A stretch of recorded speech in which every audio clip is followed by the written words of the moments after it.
तो मेरे साथ पॉलिटेक्निक कॉलेज पर मौजूद है अनीता नागर सिंह चौहान, रतलाम झाबुआ की नई सांसद। अब आपको एक नया नाम मिल गया, सांसद रतलाम झाबुआ। कितनी बड़ी जिम्मेदारी मानते हैं? बिल्कुल, जिम्मेदारी तो बड़ी है क्योंकि मैं जिला पंचायत की अध्यक्ष हूँ दूसरी बार।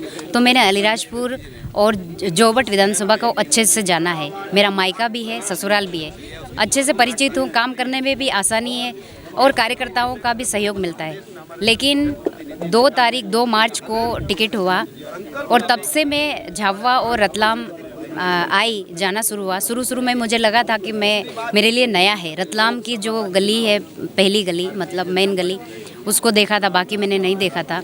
लेकिन 3 तारीख के बाद मुझे बिल्कुल नहीं लगा कि मेरे लिए क्षेत्र नया है, क्योंकि भारतीय जनता पार्टी का कार्यकर्ता हर एक मतदान केंद्र पर डटा हुआ था, हर एक मतदान केंद्र पर गया था और हमारे मतदाता भाई बहनों से अपील कर रहा था।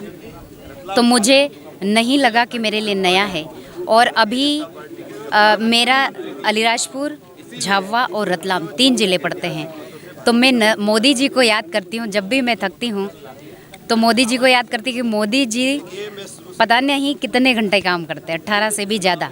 तो वो तो थकते नहीं और मुझे ये 3 जिले में तो जाना ही चाहिए। तो बिल्कुल हमारे वरिष्ठ कार्यकर्ताओं का मार्गदर्शन रहेगा, संगठन का मार्गदर्शन रहेगा। कार्यकर्ताओं के मार्गदर्शन में मैं काम करूंगी अच्छा। और जो मतदाता भाई बहनों ने मुझ पर भरोसा किया, भारतीय जनता पार्टी पर भरोसा किया, बिल्कुल हम भरोसे पे कायम रहेंगे और उनके भरोसे को टूटने नहीं देंगे। जी, 2 लाख का भरोसा किया है, 2 लाख वोट से ज़्यादा वोटों से आप जीते हैं, उतनी ही बड़ी चुनौती। बिल्कुल वोट इतने मिले हैं तो मुझे काम भी बहुत ज़्यादा करना पड़ेगा और ये मुझे आवश्यकता भी महसूस हो रही है और बिल्कुल हम करेंगे। 3 काम दिमाग में हैं जो आपने सोचे हैं कि आपको जल्दी से जल्दी करना होंगे। बिल्कुल, पहला तो मेरा रहेगा कि मेडिकल कॉलेज देना है एक संसदीय सीट को। दूसरा है कृषि कॉलेज। तीसरा है जो आप सभी के पूछने पर मैंने बताया है कि जो इस ज़िले से, अलीराजपुर ज़िले से, झाबुआ ज़िले से जो काम करने के लिए बाहर चले जाते हैं, तो मैंने कई पत्रकार भाइयों से कहा है कि हम उन भाइयों और बहनों से मिल रहे हैं कि वो किस तरह का काम जानते हैं।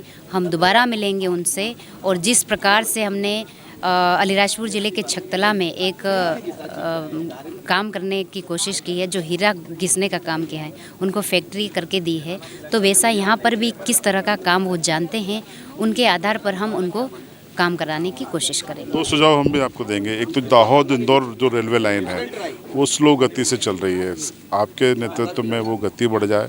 छोटा उदयपुर से धार रेलवे लाइन भी धार तक आगे बढ़ जाए और एक पासपोर्ट सेवा केंद्र आदिवासी अंचल में नहीं है, झाबुआ अलीराजपुर कहीं भी खुल जाए। ये हमारे सुझाव है, इस पर भी आप विचार कीजिए।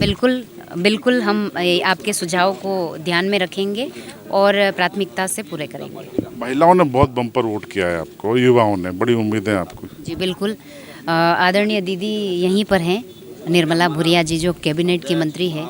और मैं आपको बता दूं कि 2015 में मैंने 26 मार्च को जिला पंचायत अध्यक्ष की शपथ ली थी और तब जो 50% का आरक्षण हुआ था पंचायतों में, हमारी आधी बहनें सरपंच चुनकर आई थी, आधी से भी ज़्यादा। तब से महिलाएं आगे आने लगी हैं और मोदी जी ने जो संसद में 33% का आरक्षण करने का काम किया, तो मैं उदाहरण हूँ। और आदरणीय निर्मला भूरिया दीदी जो कैबिनेट की मंत्री है, तो हम दोनों को देखते हुए बहनों ने एक बहन को आशीर्वाद दिया है, भारतीय जनता पार्टी के प्रति विश्वास किया है। बिल्कुल हम उनके विश्वास पर खरा उतरेंगे, उनके विश्वास को टूटने नहीं देंगे। और मोदी जी ने कहा है कि बहनों को लखपति दीदी बनाना है, तो बिल्कुल वो लखपति दीदी बनेंगी। जी, बहुत बहुत शुभकामनाएं। तो ये थी अनीता नागर सिंह चौहान, नई सांसद हैं झाबुआ रतलाम अलीराजपुर की, और उनका कहना है कि जो विकास के एजेंडे हैं, मेडिकल कॉलेज, एग्रीकल्चर कॉलेज, उस पर वो फोकस करेंगे।